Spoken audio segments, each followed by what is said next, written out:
ఒక ప్రభుత్వం శాశ్వత భూ హక్కు కల్పించేటప్పుడు ఉమ్, మన ఆంబులంతో ఉమ్, ఏది 3 సింహాలతో అవును, గవర్నమెంట్ సింబల్ అది. కూడిన డాక్యుమెంట్ మీద లేదంటే గనక దాని స్టాంప్ పేపర్ల మీద తయారు చేసిస్తారు. ఉమ్, అది వ్యాలిడ్. వ్యాలిడ్, అవును, నువ్వు ఇచ్చావు అన్నది కావాలైతే అంతకైతే నీ పైన ఫైల్ మీద నీ బొమ్మ వేసుకో, అంతే.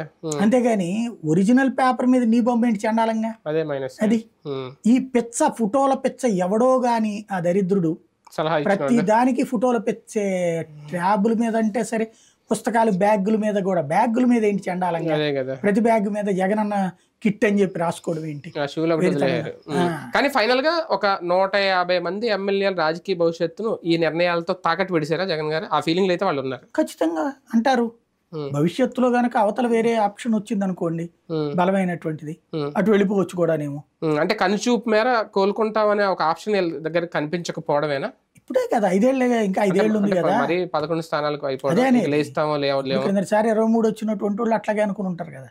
ఇక్కడ పర్సంటేజ్ ఆఫ్ ఓటింగ్ చూసుకోవాలా, వాళ్ళకి 40 వచ్చింది, వీళ్ళకి 40 అంతవరకు చేస్తే కొంచెం హ్యాపీ. అంతే, మాకు 40% అది మాకుంది అంతే.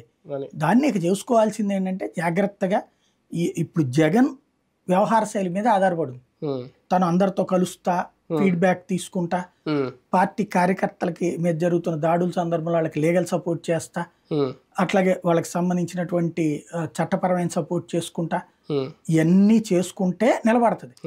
లేదంటే గుడ్డెది చేలో పడి నేను ఆడ కూర్చుంటాను, ఆ చివరికి జనం వాళ్ళంతా వాళ్ళే వచ్చి ఓటేస్తారంటే వర్కౌట్ కాదు.